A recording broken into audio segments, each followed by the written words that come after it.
Uncle Whalen. You quoted your favorite man.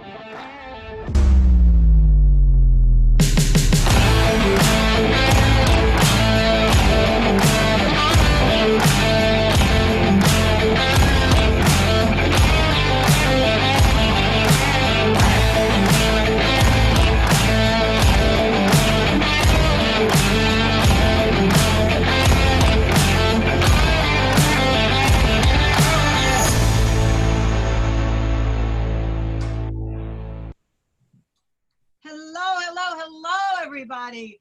Okay, we've got a special show for you today.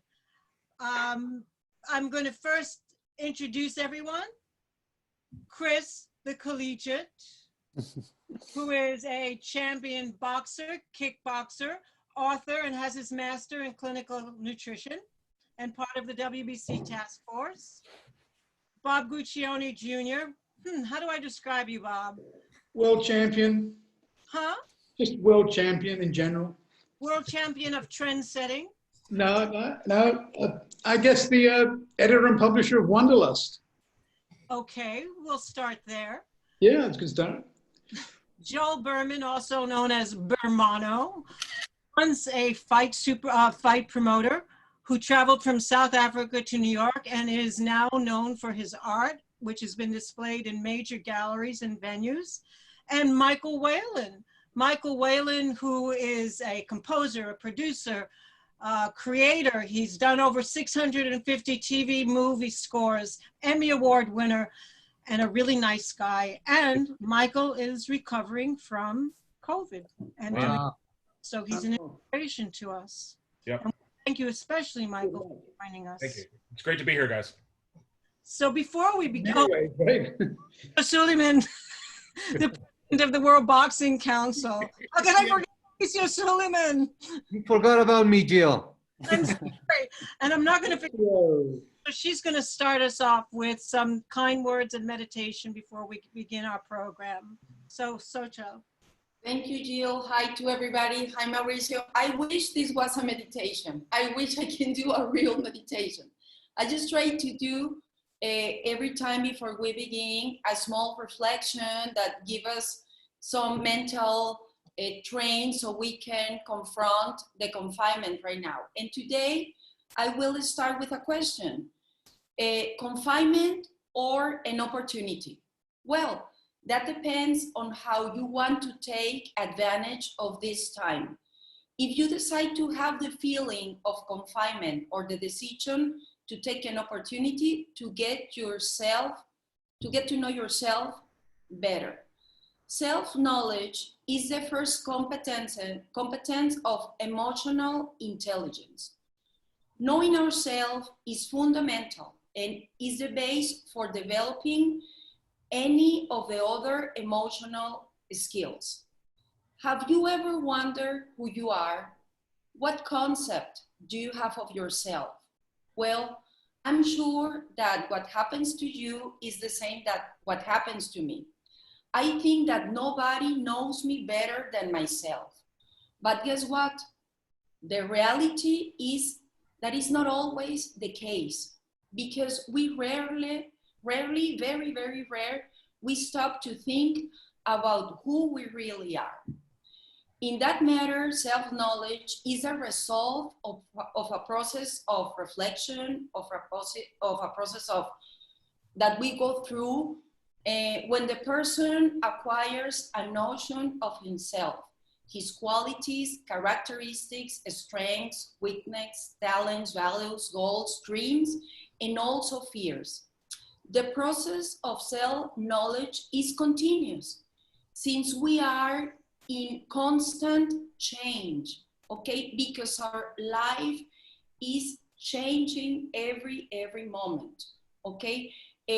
Every day we meet different people, our values change, our emotion, we experience different things, we go through different moments. So I'm sure that as a result of what we are going right now with this pandemic, okay, we are never going to be the same persons we were before this experience. Okay, so for all what we say before, I will recommend to you, and I'm taking that recommendation also for myself, we must take this as an opportunity, okay? I think it's good if we decide to see the glass full, okay? Instead of looking at this glass empty, and take this time as an opportunity to look inside ourselves. Self-knowledge is one of the main pillars of personal well-being, and to develop into a better person, better citizen, better parent, better painter, artist, boxer, leader, whatever. It's very, very important that we get to know ourselves and to take this time as an opportunity. Please have a great weekend to everybody, and I can't wait to listen to you all. It's going to be a wonderful panel. Thank you, Jill, Mauricio, and to everybody. Thank you. Thank you, 𝗧𝗔𝗟𝗞𝗦. I'd like to first thank all of you for giving us your time, opening your home. Jill has put together this magnificent panel, and it's going to be very much fun. So I cannot wait. The WBC started the WBC Talks just to keep the boxing community alive, communicating, to keep busy. We have had great panels, and to close the week, this is the main event of the week. So let's have some fun, and I cannot wait to see and learn from all of you. So, You need more belts, Mauricio. Yeah. Definitely more belts. okay. You are all getting a belt after this, for sure. Excellent. Okay, everyone. In addition to your freedoms, what do you miss the most? Food, art, music, and travel. Well, we can fantasize, we can play our music, we can dream, we could possibly learn a little bit today, but nothing beats your favorite restaurant, a trip to a museum, a live concert, and yes, visiting and exploring a new place. So each of these friends today have been a part of our CARES program in some manner. Now, here's a gentle reminder of what waits for us on the outside, and perhaps a way for us to bring some of it into your homes today. So today we have a care package of panelists coming into your home. So before we get started though, I want to know how each of you are and where you are. Michael, where are you?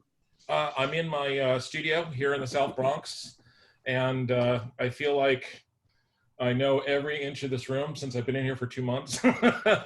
I did get a moderate case of COVID-19, so I was in bed for about 10 days. But but I'm here, and one of the things that I've really come to appreciate is that I had this room as kind of like a drop-off point. I didn't have it like a home base. And during this time, this room has totally transformed. Like this is now like my bat cave, and and this is like where I make things happen now. And you are feeling better. I am definitely feeling better. But I mean, the thing that's driving me crazy is when I hear all these people on the media comparing COVID to a flu. It's not the flu. Even when you have just a medium case of it, it's the sickest I've ever been ever. Really? And I didn't have any of it in my lungs at all. So it's the sickest I've ever been ever. Like, I felt miserable, and I can't even imagine what the people in hospitals are dealing with. And you, Joel? I am in Sunset Park in Brooklyn. I'm pretty happy here. Thank God I've got my art. I paint every day.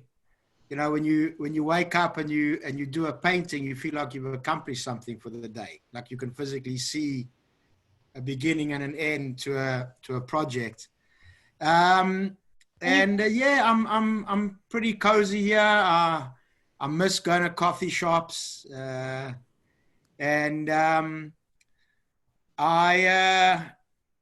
unlike Mark, I still spend most of my time in my bedroom and in my studio. I haven't really got to even discover the rest of my place. But yeah, I'm good, Joel. Thank God, in good health. I'm doing some yoga and stretching every day, and that's pretty much it.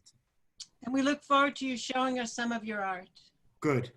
And Champion, how are you doing? What's going on with you? I'm doing well, thank you. Happy to be here. Yeah, I've been focused on two things that I love while I'm here. I'm sorry. I'm in my condo in South Florida. The weather is gorgeous. I got myself out of New York a few weeks ago as soon as things started to get hairy. But yeah, I've been doing the two things that I love most: exercising and cooking. So I've been able to keep my time pretty busy that way and to keep myself pretty happy and pretty sane. The number one thing that I miss is probably being able to actually physically touch my family. My family's in New York. My mother and my father are high risk. So it didn't really make sense for me to going in and out of gyms and coming home and seeing them. So I've been down here. But we live in a great world where we can do things like this. We can talk to people all over the world. So I literally just got off the phone with my mother right before this. So being able to speak to my family has been great, but I do miss hugging mom. Of course. And Bob? I'm in Pennsylvania, rural Pennsylvania. And it's a little bit like I'm cheating because I've got lots of space, nice big deck I can sit on. I'm kind of I won't say reclusive guy, but I kind of don't mind spending a lot of time alone. I just spend time alone. My girlfriend's in Boston, where we just recently moved, but I came down here to do some work and be alone. And then all of the crap hit and places started locking down. New York. I was on my way to New York for appointments the day before everything shut down. In fact, I was going to see our friend John Skipper, Joe, for dinner. And I called him up and said, I guess there's no dinner if there's no restaurants, you know. And so it all collapsed, as we know, very, very quickly, you know. Very quickly. I don't know if anybody saw The Good Place, the TV show The Good Place, but when the village decomposes, just dissolves, that's what our lives were like, you know, our ability to get around in our places. I miss most people, just hanging out with people. Even though I love being alone, as I said, I miss the fact that you really can't go and engage with people and hang out with them. And during this time, I realized the value of a restaurant, because I miss restaurants very much, is not the food, it's the escapism to a little microcosm of different culture. Yeah. You know, I miss my ethnic restaurants the most. I miss the Indian restaurant in Weymouth up near Braintree, outside Boston. It's just a great little place. You know, it's like there's different people. They speak differently. They're kinder than the average people we meet. And I miss other little pockets of this escapism, some of it to the extreme of a Lebanese restaurant on Madison Avenue I like called Biblos, down to the average little, you know, local hamburger joint. It's a little pocket of escapism, takes us out of our life. We don't have that right now. But I think we're going to get back to it all. I actually disagree with the people who say there'll never be normal again. I think normal is going to be about 3 months away. I think it's just human nature. We come back in like water allowed back into a basin. It just comes back and fills it up immediately. I think there'll be some behavioral changes forced upon us in public spaces like airports and airplanes. And I think that's appropriate for a while. But I think generally we're going to be back to the lives we knew 3 months ago. I think within 6 months we're back there. I hope so. So Chris, given what's going on now, at first I want to know, what got you so involved in nutrition? Was it because of your work as an athlete? I mean, those of us who are lucky enough to have the means to eat proper meals now, what are your suggestions? Should we worry about weight at this point when we're being so sequestered? I mean, what should we do?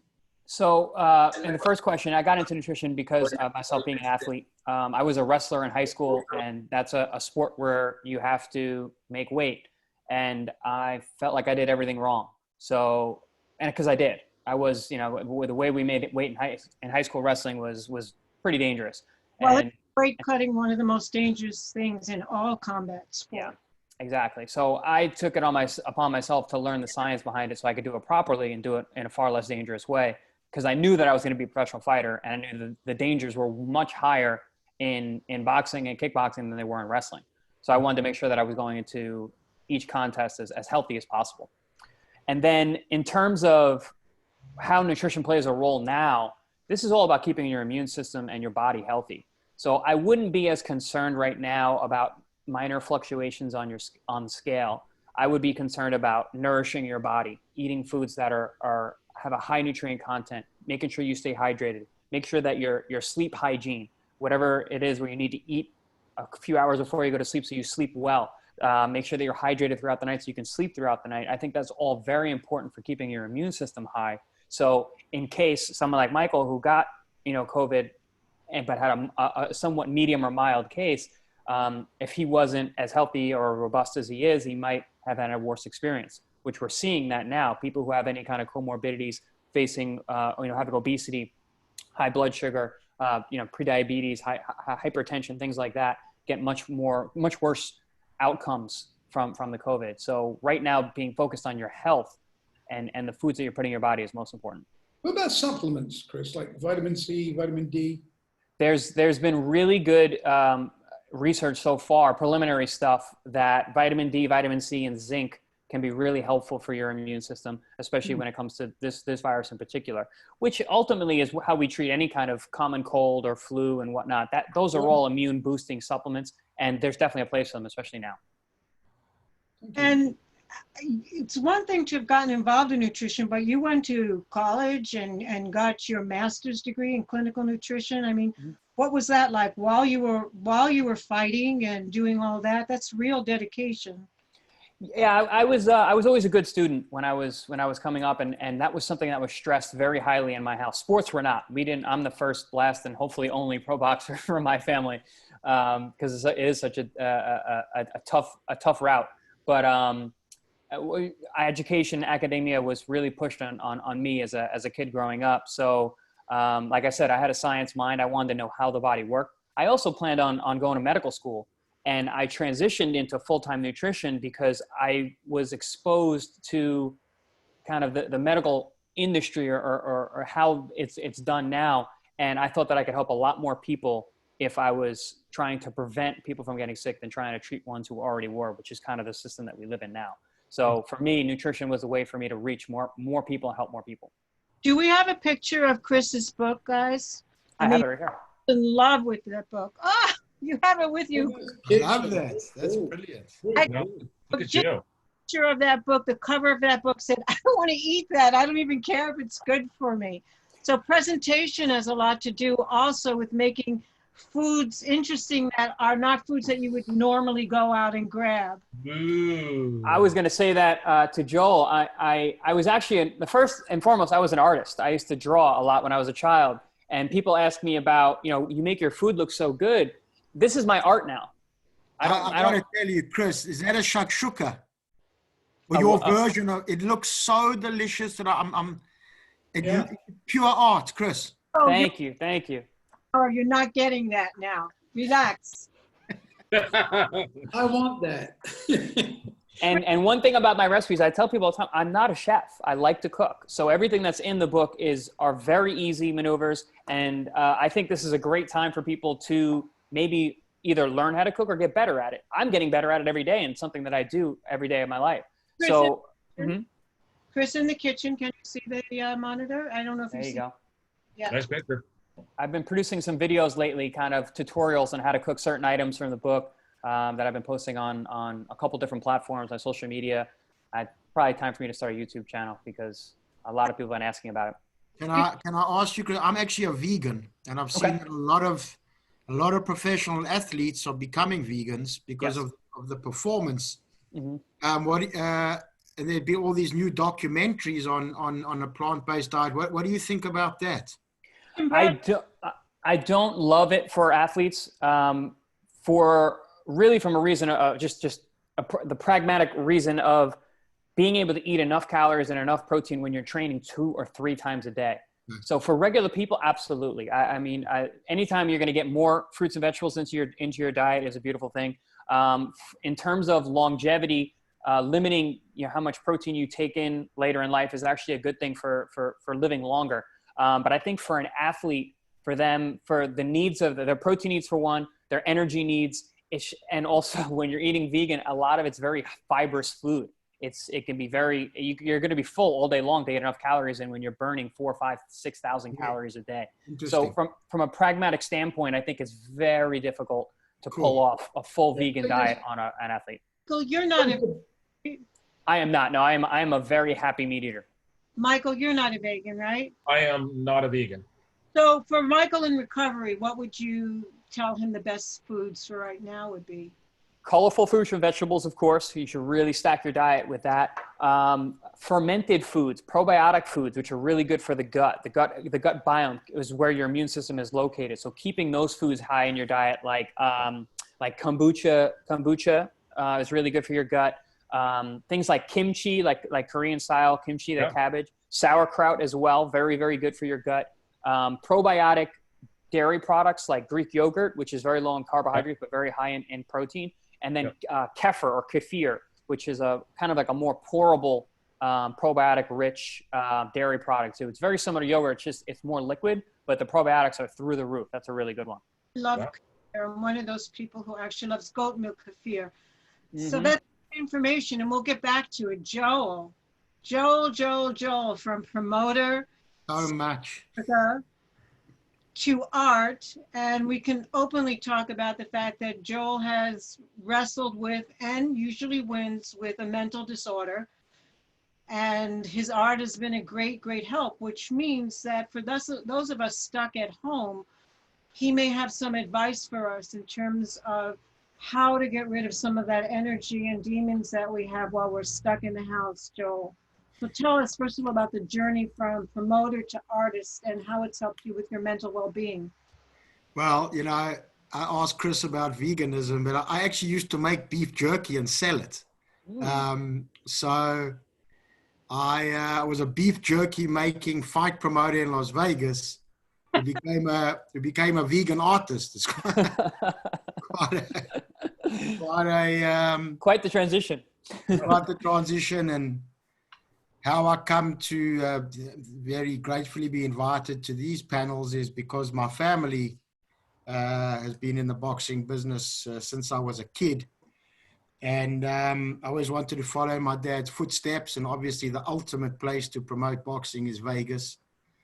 And I was very grateful to apply for a license and get it. It was just after 9/11. Things were very strict. So I went to live in Vegas, which is not my favorite place to live. I'm with you on that one. And it's the only place I hate. Hate's a good word. I just dislike it. It's just everything about it. It's that we're seeing. Sorry. So Mauricio very kindly asked me to do some of the artwork for the save the date for the Ali Frazier 50th next year. So that's what I came up with. Love that. The powers that be seemed to like it, so it was really good. It's a lot to get people to agree that they like something, particularly when it's intangible. And there were so many people involved, and everybody loved it. So many personalities. Do you think we'll actually be doing this on March 8th, 2021? Could be. Yeah, I'm really hoping so. I do. I really do. I really do. I agree that we like a basin. When this thing lifts, there will be many changes that occur, but people will get back together. And what's the first thing you'll do, Joe? I will go and sit in a coffee shop and drink a cappuccino, Jill. That is what I've done since I was a kid, and that's really, I'm that kind of guy.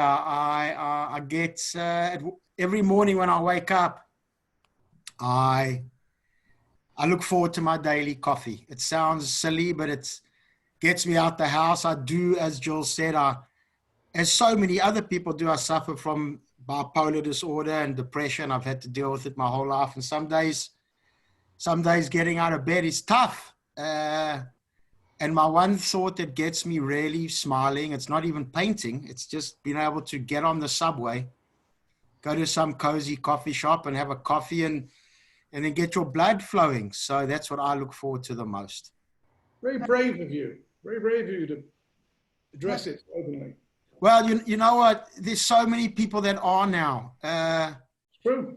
It's such a terrible disease, mental disease, that it's really, if you've never suffered from it, and I believe everybody's suffers in a certain way from anxiety and depression, and specifically now, people are feeling very useless. I would say a lot of people are feeling pretty useless because you just really, if you're a salesman, you're not selling. If you're a realtor, there's the bottom's falling out of the market. And they've done countless surveys on how art can help you with your mood and motivate you to have a better day.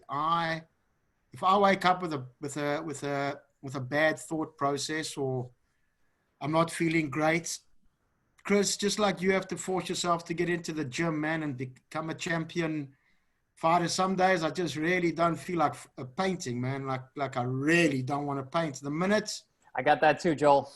the minute I put one dot of paint on the canvas, it takes me into a magical world that I can't even begin to explain. It's just like a fantasy world.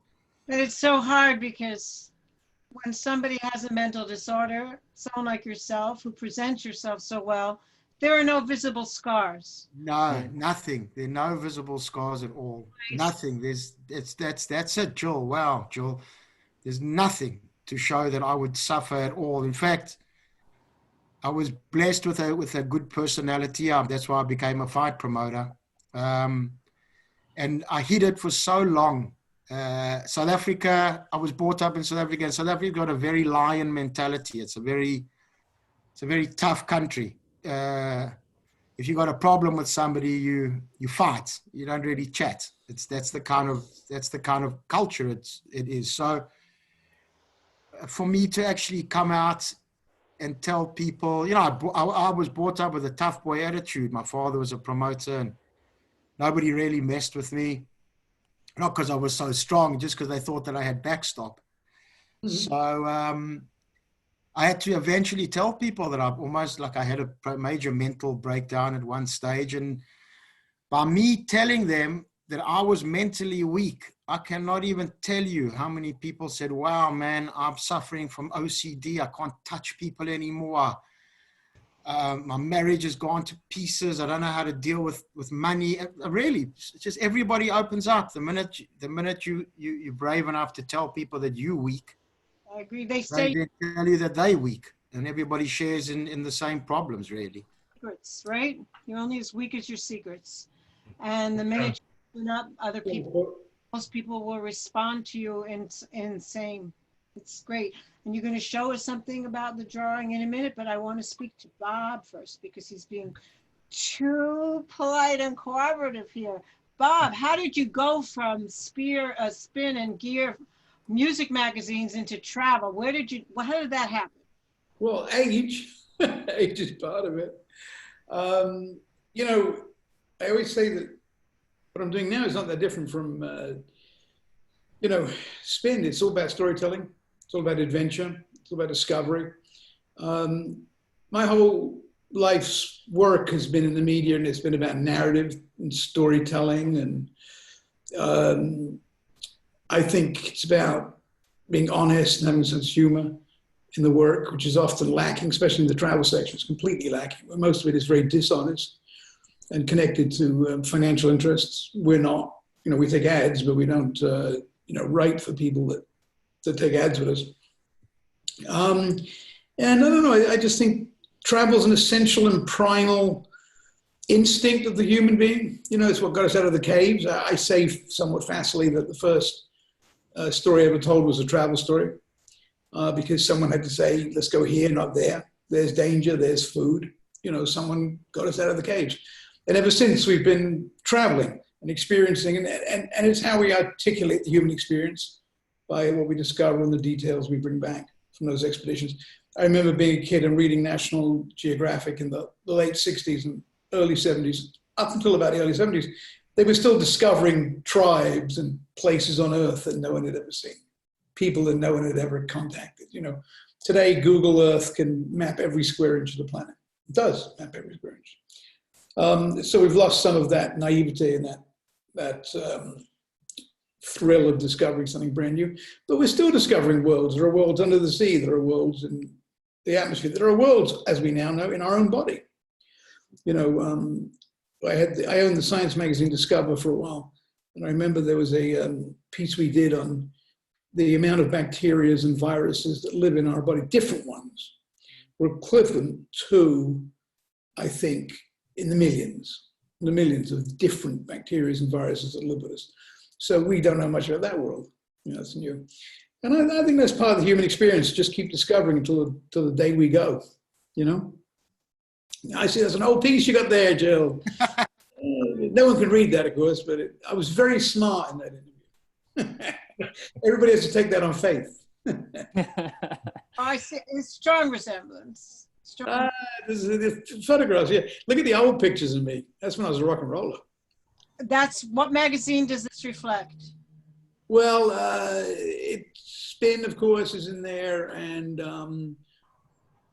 just Spin in those photographs. And I was at a premiere of the other pictures for my father's documentary. And this is Wanderlust, yeah, which I'm doing now. Yeah, check it out, folks. Wanderlust is very different. It's very smart. It's got some of that spirit of the old National Geographic I was talking about. And it's got a sense of humor, which is unique. You know, the travel publications just don't have that. And there's the piece we did with Mauricio. Yes, in Kiev. I did. Yeah. But you also must have... I'm sorry. We also did a piece with Mauricio, didn't we? With the 10 travel questions. Yes. I don't know if Mauricio's still on the phone, but that was one of my favorite pieces. But you did an interview there with Witali Klitschko. Yeah, this one. Yeah. Not me personally. That was Lucia, our European editor who did that. She did brilliantly. And Muscle and Fitness, you did our Vinnie Paz. Oh yeah, when I was writing, I do some writing for other publications, and I did some for Muscle and Fitness, and I did a profile of Vinnie, which is one of my favorite profiles because he's such a character, and we got on so well, you know. Well, I love your magazine for one of the things that you say. It is not your usual look at different. Here's one. Here it is. So, more recent, yeah. You know more secrets. I mean, we've been to 166 countries. We have 57 conventions, and I'm sure you know the secrets about these places. And we will travel through nothing that you know. So, I mean, tell us. No, the beauty is, of course, I don't know. I only know a little of all of that. And that's what's so great about finding things out. You know, I've been around the world twice and not been to more than half of it. It's ironic, but you know, I traveled a lot as a journalist, and two of my very favorite places I've visited were war zones. I covered the war in Bosnia, and I covered the war in Kosovo for my magazines. And I say they were favorites because that's where the human condition was laid most bare. That's where it was completely binary. It was utterly binary. If they like you, they don't like you. They trust you, don't trust you. They're hungry, they're not hungry. They want to drink, they don't want to drink. They'll leave you to die or they'll take care of you. It's utterly binary. It's utterly how you behave with them. And I learned quickly not to use a tape recorder when I interviewed people, but to simply just remember everything. I wrote down names because names are very hard in the Balkans to remember, to spell. And wrote down places, again, very hard to spell. But everything else I just remembered because that way it was like this conversation. People were very open. They took me into their homes. But if I stuck a microphone in their face, they became annoyed local person being bothered by alien visiting press. Yeah. The other way, I became part of them. I was sleeping in their homes, you know, literally. I mean, they took me in. So those were great travel. They were actually great travel stories. And I always say the best travel writers are crime novelists and war reporters. And the reason is they are the most diligent with detail. They choose the most interesting detail. For a crime novelist, the location is absolutely one of the characters. And for a war reporter, they got to be aware of everything happening all the time. So they are therefore more observant. Those are the best travel writers. And how long has Wanderlust been available now? It seems like 3,000 years. I'm guessing that can't be possible. It's 2.5 years, 2.5 years. It's 7 days a week, as you can imagine. How is this affecting you now that nobody can really travel? I mean, we're in stage 4 in the States. Yeah, it's a great question. And one we deal with it today in an editorial conference. On the one hand, people are more likely and willing and interested in traveling via their computers and their screens. So they want to read about places. They want to read about, particularly they want to read about the obscure and the quirky. You don't think anybody really needs to read about 10 best restaurants in Paris because no one can go, no one can relate to that, and it's not new. But we like to do some more esoteric things right now during this period. We've done and we're stopping a bunch of coronavirus dispatches because my staff is all over the world, that we don't have an office, everybody's remote. Wherever we're from Oxford, Mississippi to Marseille to Dubai, I got each writer, each editor rather, and contributing writer, some of them, to write about where they were in that moment, a snapshot. So one of my editors wrote about being in Hoboken, New Jersey, the days that everything started to collapse. And my Dubai writer wrote about being in Dubai, which is a very different experience. And that was it. That's all I wanted to do. I didn't want to concentrate too much on coronavirus. I didn't want to make it too much about the virus. We weren't going to beat any news organization to news. And everybody kind of knows the state of travel. Now we're going to start writing about it re-emerging. You know, the airlines beginning to fly again, the places are beginning to open up. And, you know, again, everything that guides us is what is the human reference? You know, how are we referring to humanity? How are we referring to that human experience? What are you learning about people? Our in-house mantra is people first, building second. Very unusual for a travel site. You know, we're much more concerned with people. And that's it. It's just good writing that I think makes a difference to people. I think if it's well written, becomes absorbing. Obviously, we're not giving travel tips right now, where to go. But I think that'll return. Life is fluid, and media has to be fluid with it. Thank you, Bob. Michael, I elected you. So. Michael needs more keyboards. Yeah, I know. I'm doing kind of a Rick Wakeman thing right now, so that's okay. Oh, you're like the Rick Wakeman of modern times. There you go. So we met when I was with running the film department for Anatomical Crazy Travelogue. That's right. We took scientific information and images and CAT scans and turned them into television shows and art exhibits. And we did a book that was an Oprah choice called Conception to Birth, A Life Unfolds. And they said, here, Michael, do an album about it. So he had to do a song each for gestation, for the baby goes through the fallopian tube, for birth. He pulled it off. It was one of the most magnificent albums to this day that I've ever heard. And how he did it, I'm still not sure. But, well, you know, that was a really interesting problem because I've done, like you said, I've done a lot of television and I've done a lot of film and I've done a lot of themes. And a lot of the music that I write is already programmatic. So when you, and if you can find the book, it is absolutely breathtaking. The images are absolutely breathtaking.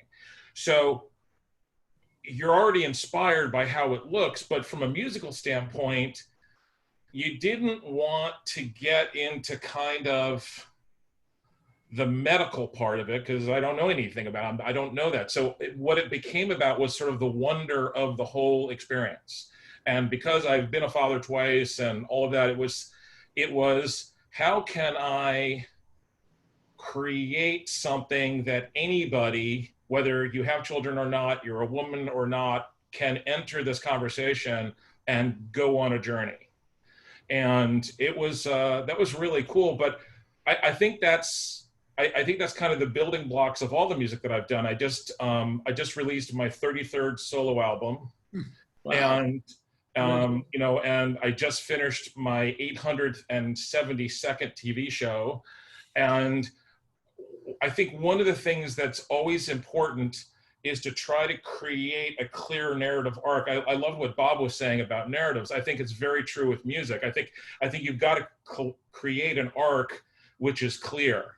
And I think that has to do with composition. And I think that has to do with sounds. I mean, my new album is all about sound. But I think at the end of the day, what you got to leave people with is you give them an entry point and they get to go on their own adventure. It's like the minute the music leaves my hands, it's their music. So however they use it, wherever they go with it, it's their experience. And I think, you know, the new album is called Sacred Spaces. I've been working on it for a very long time. It started as a classical piece, and now it's an electronic music thing, and I'm incredibly proud of it. But I think for me, it's the kind of the coming together of 30 years of working in television, 30 years of working in advertising, because I've done a couple of thousand commercials, and it's coming together and saying, what is a spiritual experience? And I think, you know, I'm a fallen Catholic, sorry.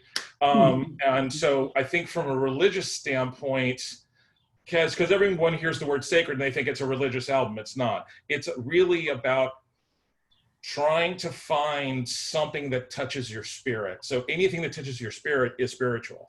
And so I think the music is very emotional. It's got a very sort of emotional center. And so if people relate to the music and it takes them someplace, that's great. But at the end of the day, all of my music is about gratitude, because you know, I'm 54 years old. I've had an incredible career already, and I'm just so grateful for the opportunity to get my music out there and that people appreciate it. And I've been to one of your concerts where you actually combined dance, meditation, and music, where you played and other people participated in any manner which they wanted, including meditation. It's quite a wonderful experience. I'd never experienced it before.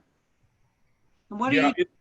Yeah, it's, you know, because one of the things that I think is happening right now with the COVID is people are looking for music to be an oasis.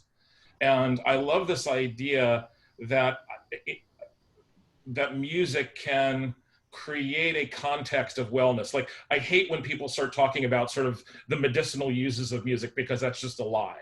But you can create a context of wellness that says, will music help you fall asleep if you wanted to? Will music help you relax and breathe and become part of your daily practice if you want it to?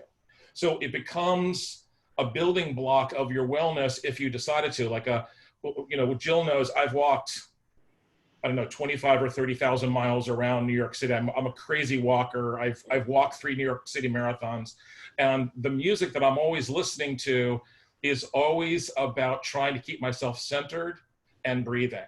So like in the morning, I wake up and I breathe for 2 minutes. And then before I go to sleep at night, I'm breathing, and it just helps me get centered. But if you have music that's going to help you kind of create a context around it and create an enhanced sort of experience for you, that's great. And I think for a lot of my music, people use that for relaxation, meditation, their daily practice, you know, to relax on their way to work, like if they're on the subway. And that's wonderful. Michael, question. Yeah. I'm hearing Spotify now. Yeah. What's your top 10? I want to make your playlist. You want to make my playlist? Yeah. Do you have a playlist in Spotify? You're gonna do it, you mean off the top of my head? Well, I mean, I have a song on Spotify that has 37 million streams. Wow. Called I've loved you for 1,000 lifetimes, which people love. I have loved you for 1,000 37 million. Wow. Yeah, a lot. So a lot of people like that song. Jill, I can actually play you 30 seconds of it. Yeah. I'm writing that down. Yeah.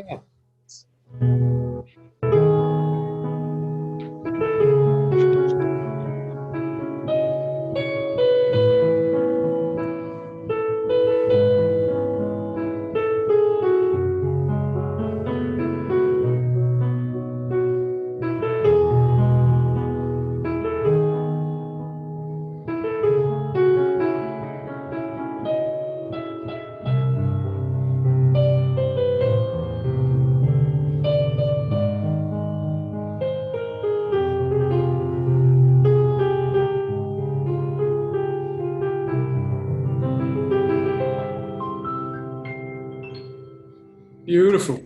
Beautiful.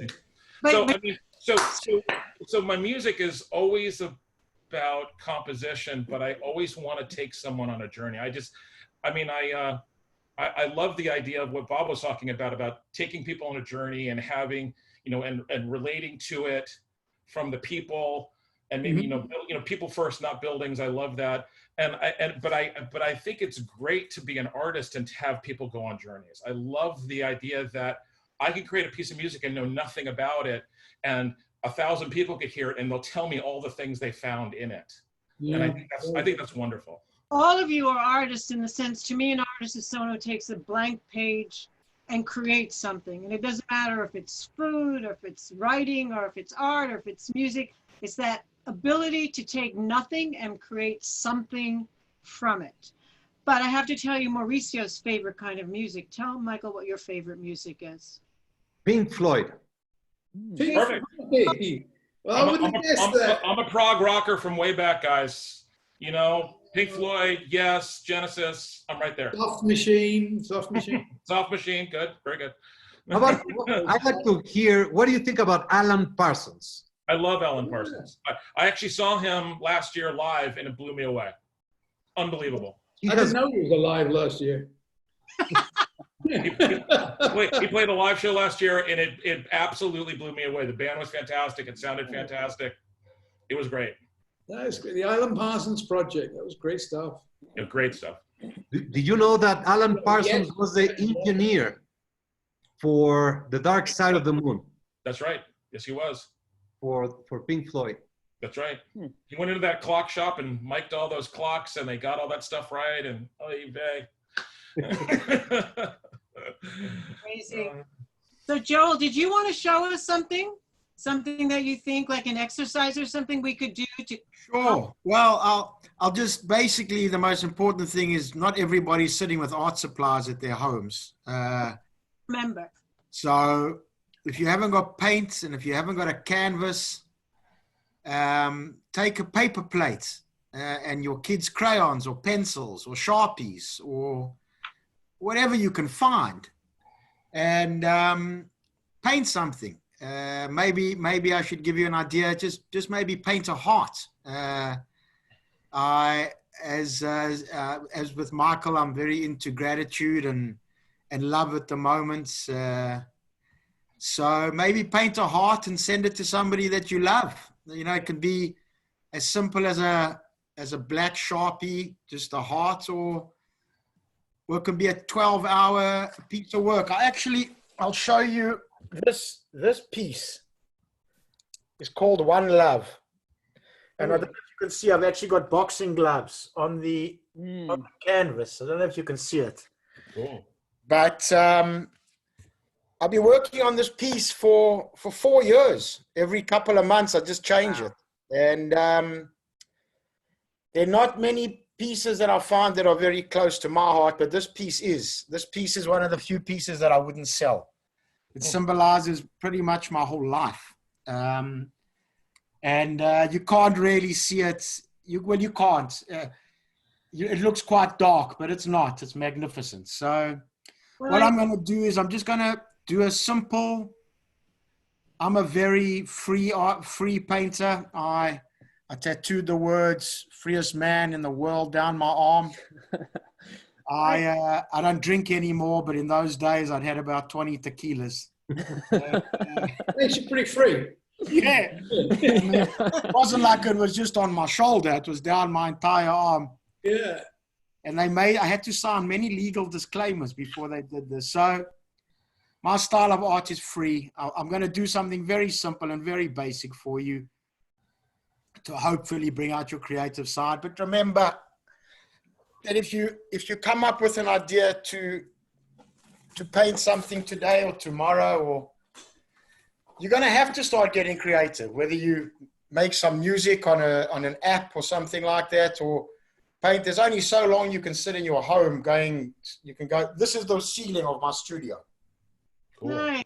Cool. I painted the ceiling of my studio like the sky. So look, I normally, that's a blank canvas. Okay.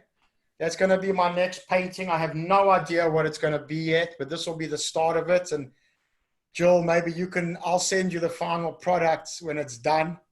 and you can send it to everybody. But this is how I'm going to start the painting, and I absolutely have no idea. In fact, this might be the whole painting. I have no idea. That's the most beautiful thing about art. But I've got a thing of green paint. Can you see that? Yeah. Yeah. I'll take about a thicker green paint. I'll take a bit of yellow. Put a big blob of yellow on. And That was fun. it is so much fun. I can't even tell you. Look, you can't do this at home because your landlord will definitely. And I finish it off with some food. Joel, you know this is the beginning of a YouTube show. You know that, right? Well, Mark, I got to tell you something. I should have a big YouTube channel. Maybe I could do something with you guys. I should have 1 million followers. I can't get past the 1,000 mark. But I want to show you this painting. Look at this. It's great. And I'm really mean this. I love my own art. I've always been proud. That came out of me. That means it's the best I can do, and it's so precious because it came from me. If Jackson Pollock had done that, that's a $130 million painting. That's what people Pollock did it. You have the only voice that's yours, whether it comes out in art or music or whatever. But I know you are very connected to the Smile charity. And yes, Operation Smile. You sold a lot of paintings and for good money.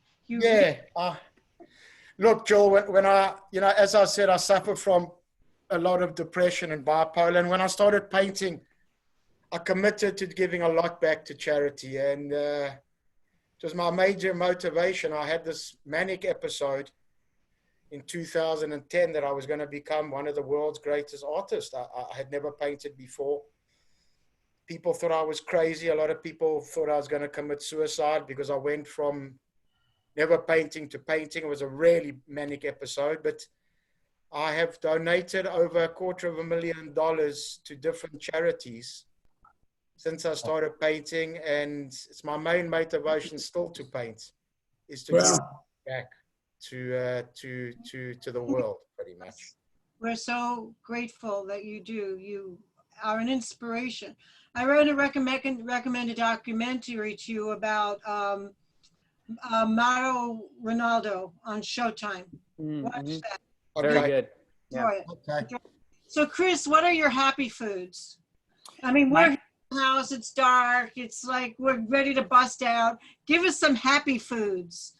So I'm not a dessert guy, actually. I don't have a sweet tooth. Everyone always asks me about desserts and whatnot, but I like really flavorful and savory foods. Like I love hamburgers, like a good hamburger made well, just made the right way, juicy, cheesy, crunchy, the flavors, the textures, like Joel's talking about his art. A lot of times with my cooking, I'll look in my fridge and see what kind of ingredients I have, especially now they're in quarantine, because you never know what you're going to have available to you, what you have in the house. You don't want to go out. I love looking in my fridge and being like, all right, I have this, I have that, I have that. I'm going to try and make something. I'm going to try and make something beautiful. I'm going to try and make something that tastes great. I'm going to make something that feels great. Because that's the thing about food. It's every sense. You look at it, you smell it, you taste it, you feel it. So for me, I try and make foods that I enjoy in every way. So that's why I make the food look the way it looks. That I trust me. There's no smell-o-vision, but my Instagram page, everything smells good too.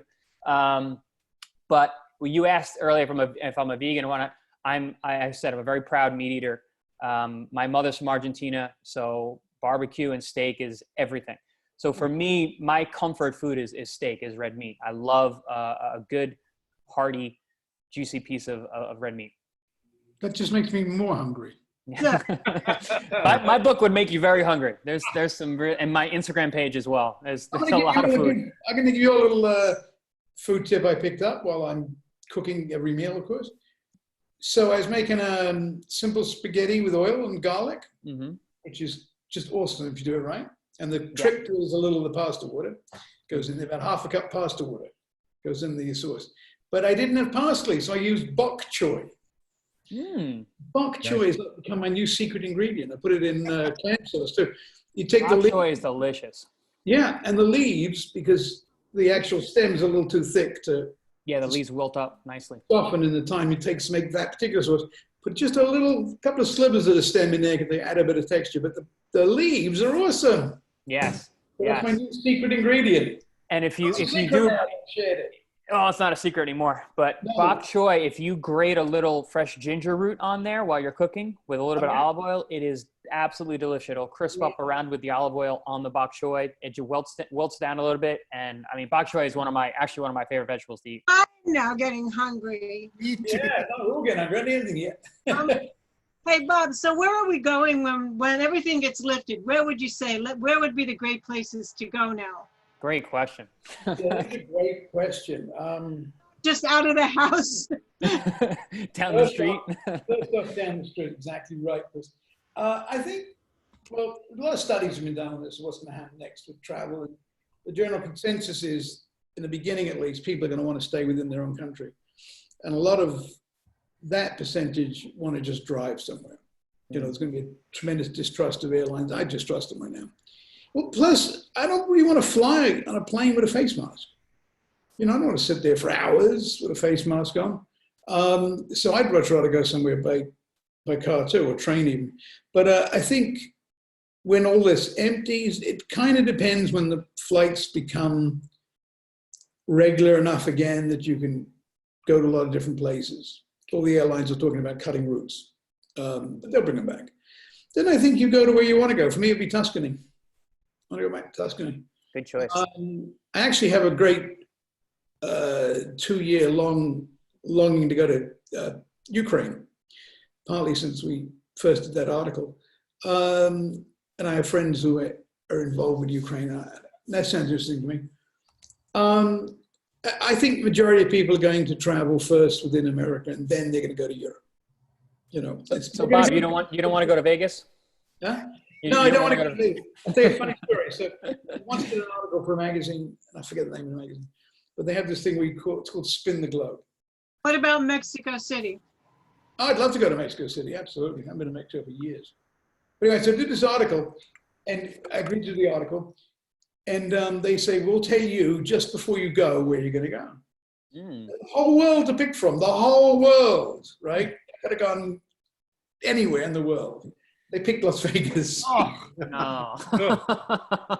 Yeah, exactly. The only place in the world I don't like. I mean, I like everywhere. Yeah. Well, but I wrote a piece about how, I understood its appeal. And in the end, I concluded, it's like Walmart. You know, people love it. There are no windows. It's open 24 hours. It's got everything you want. And sometimes you got to go there. It's not good for depression. I can believe that. Yeah. Mauricio, do you have any questions for anyone? No, I'm just thrilled. Michael, you have Michael Whalen Music. That's your Instagram, right? Michael Whalen Music is my Instagram. It's true. It's also my Facebook. Okay, and Chris, you need more food. I see only boxing in your pictures. So I have another Instagram page for my book. So there's an Instagram page, The Fighter's Kitchen, and that's just food. That's The Fighter's Kitchen, okay? Yes, yep. Okay. Yeah, I saw that book. I ordered it. Oh, thank you. I appreciate that. I'm thrilled with it. It looks so good. Yeah, it's sensational. I'm speaking to my publisher now about the next couple book ideas as well. So nice. I have good news for Joel. You have more than 1,000 followers now. Thanks, Mauricio. Hi, Mauricio. Thank you. And Mr. Guccione, do you have a Instagram or Twitter or something? Me? Yeah. No, I don't. I'm not on social media. Look at you. Oh. Yeah, I don't like it. But the magazine is, Wanderlust is on, but I'm not. You know, social media, it's like you become addicted. Yeah. And then you're a prisoner of it. And then you realize so many nasty people put their anger into social media. Yeah. True. If you learn how to handle that, then it's very fun. But if you get stuck and believe the few comments from haters, then it's miserable. I personally, I thought a lot about it, and it probably would help me career-wise in some ways to have more of a presence. But I use other ways to have that presence, using what I write for the site or what I write outside the site. But I just don't have the interest in spending the time to build it. I would only do that for business reasons, which I do through Wanderlust. You know, for that business. Me, I'm not a business. And I just, I'm kind of a bit private anyway. So I don't really want to tell people what I'm doing, and I don't really care what they're doing, unless I like them, in which case I care and I find out directly. And then you can call them. Yeah, but I'd like to get all your guys' information because I'd like to check in your sites and things. I find it interesting to go to other places. I just have no desire to populate one myself. Mm-hmm. But So I stalk. the word. Your interview was unbelievable. The one in Kiev of the convention was sensational. Oh, thank you. Yeah, no. That's I love doing that, and we put that out on our social media channels. But That was a great piece. thank you very much. I love the piece I did with you, the interview I did with you. Yeah. That's one of my favorites. You were great. You were absolutely brilliant. So, Michael, Yeah. anyone else has something to add? I'd love to know if, Michael, could you play us out? Well, sure. Yeah, I mean, I'll play a little bit of something. We have our as we're going to say, stay safe, stay home, stay cool, and now Michael can play us out.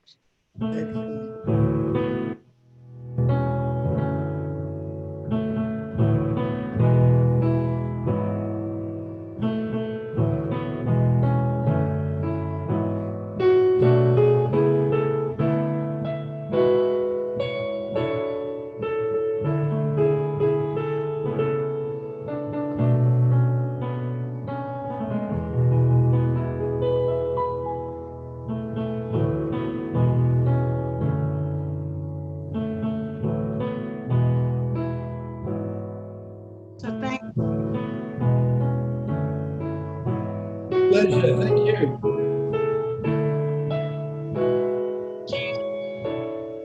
you, Mr. You at home. Waiting for you. Just hang on a little bit more. And you know what we learn in this world of video conferences, when you're far away, you can still hug each other. So reach out to the camera and let's give us a big hug. Hey. Come on, Michael, near, come on. Great. Have a great weekend, and thank you for joining us in WBC Talks. And I'm so happy and proud to have been part of this. You are all very, very special. Thank you very much, guys. Thank you. You too. This is All of great. you. All of you. Hope we get together sometime. Yes, we Absolutely. do. Let's circulate Michael, our I'm gonna come info. see you at your stream. Christmas guys. cooking. I'll bring the tequila. Yes. Bring tequila. Anybody. Sure. Take care. Thanks, guys. Ciao. Ciao.